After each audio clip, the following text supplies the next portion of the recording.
What's up, guys? I got my slash 4x4 today, and it needs a rear diff rebuild. So I'm going to put that in there, and I'm going to show you how to do it. So let's just jump into it. First step is taking this gear cover off with one screw.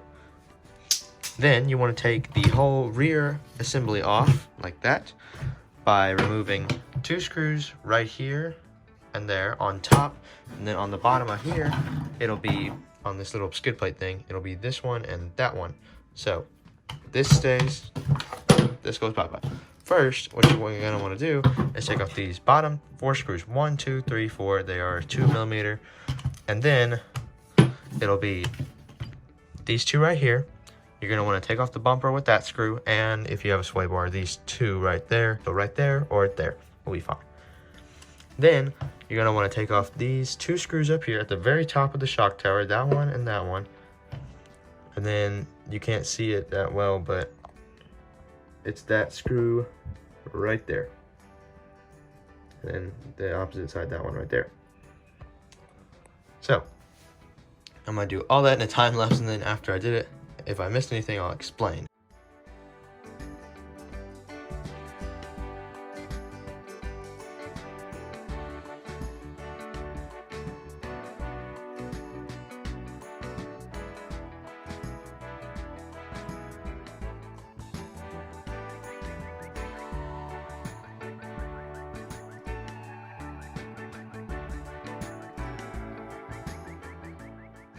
So it actually turns out that my gears are fine, and the thing that happened was this. See, normally there would be a lot of little things where the screws go into and everything, but that's stripped out. It may have happened because I accidentally stripped out these threads that normally go in here, but they aren't here. I may have stripped those out. It also, see how there's only 3 little prongs on there?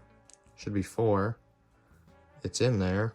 All 4 screws are in there, so that means it actually stripped out a screw. Like, it literally snapped a screw in half and ate it up. And that's how it happened. That's what I heard. I gotta order a hot racing one of these and chunk it in there. So I will probably see you next week. It'll literally be a week for me and half a second for you. So yeah, I was right. It took me about a week to get this. So I got the GPM one because I don't really want that to happen again. And it came with a seal and some screws, but I'm not going to use those screws. Got some more screws down there that are the Traxxas ones, and they're much better. So I just took apart everything, and I just washed it all, so now it's all clean.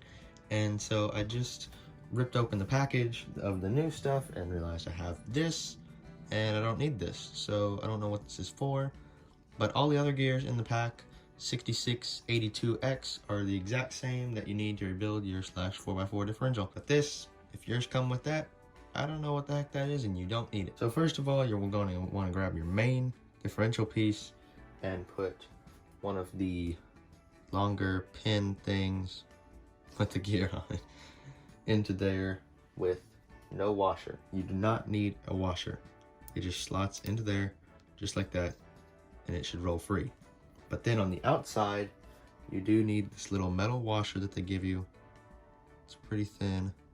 It's not too big, and it goes right on the outside of here. Grab your casing and grab one of these gears.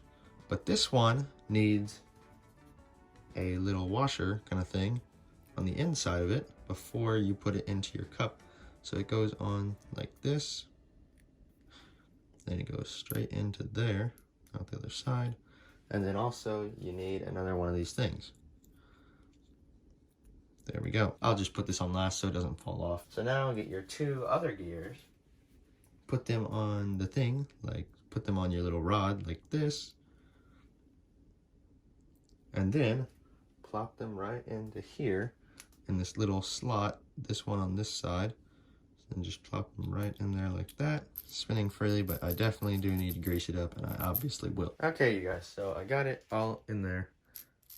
Looks good.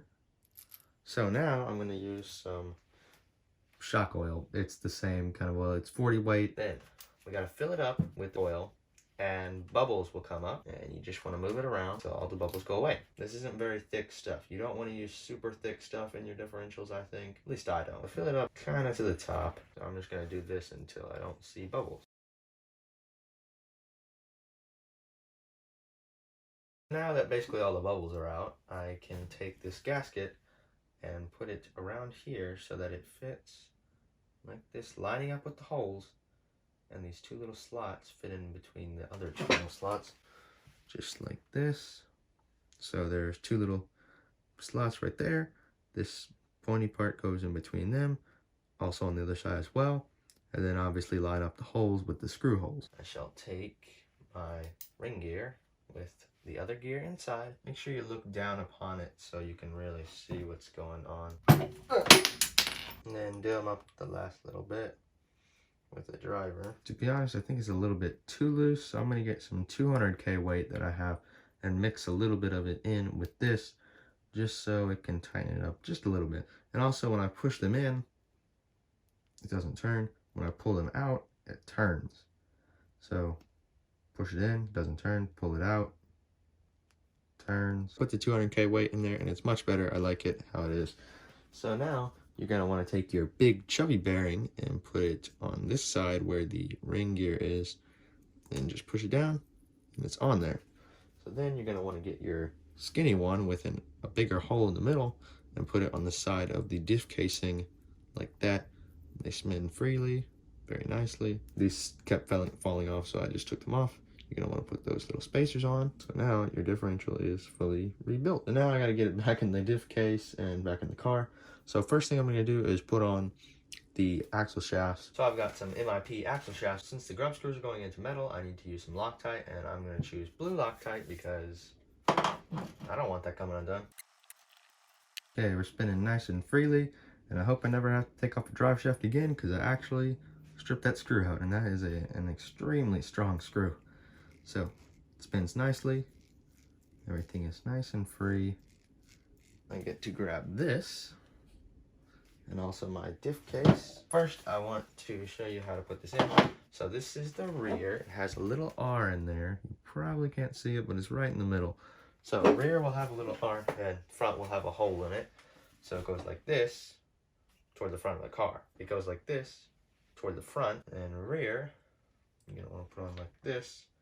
But before I show you how to do that, I'm just gonna grease it all up and make sure it's all good. And also I forgot to mention, you need to put this gear in the front before you start working so that you can actually have drive to the rear of the car. So to get it all back in, you want to get it back in these slots of your drive shafts, plop it in there so it's centered in the middle of this part right here on the bottom. So then you're going to want to take your shock tower, hoist it over it. The shorter screws go on the top holes of the diff case on the shock tower, and then these longer screws go in the diff case on the bottom of the shock tower. So I'm going to do the bottom ones first because they actually hold everything together. Don't strip these out, so do the last little bit by hand. Okay, so now that you got all those 4 screws in holding it to the shock tower, you're going to want to get these 2 countersunk screws that are shorter than the other countersunk screws that will go up here to hold on the bumper. And you're going to want to get the shorter ones, plug them in there to hold your diff case down. So now you can put the back bumper back on. I have a sway bar on mine, but basically the instructions will be the same. But first you're going to want to put your little tie bar between the 2 suspension pins in, and you're going to put it like this with the flat part facing up and the little ridge sections facing down. Put your back bumper on like this, and then get this really long screw right here. You're going to want to screw that in like so. That not all the way in, you're going to want to get your longer of these countersunk screws, put them in there. Okay, so sway bar, it's kind of weird. But first, get these 2 really long screws. You're going to want to put them there and there. If you have a sway bar, you're going to want to position it in the middle. These are 2.5. You want to make sure that your sway bar is in the middle of the 2. So when you screw it down, it won't be more biased to one side. Okay, and then sway bar thingies go on with a 1.5 millimeter screw. So for sway bars, you're gonna want to get it where the little actual bar itself is just, you can see it coming through the hole right there. That's how you know you got a good So it spins nicely. If you're putting your center shaft back in, you're going to want to get this bearing that goes in there and put it on there first, because you won't be able to get it on there once you get this on. And for this, I'm going to use red Loctite because it always comes loose and it's taking a lot of stress. But on the red Loctite, you want a very, very small amount because this stuff is actually strong. But trust me, if you're using Loctite on this, do not strip it out. You will never, ever get this thing off. Center shafting first, put this with the bearing on.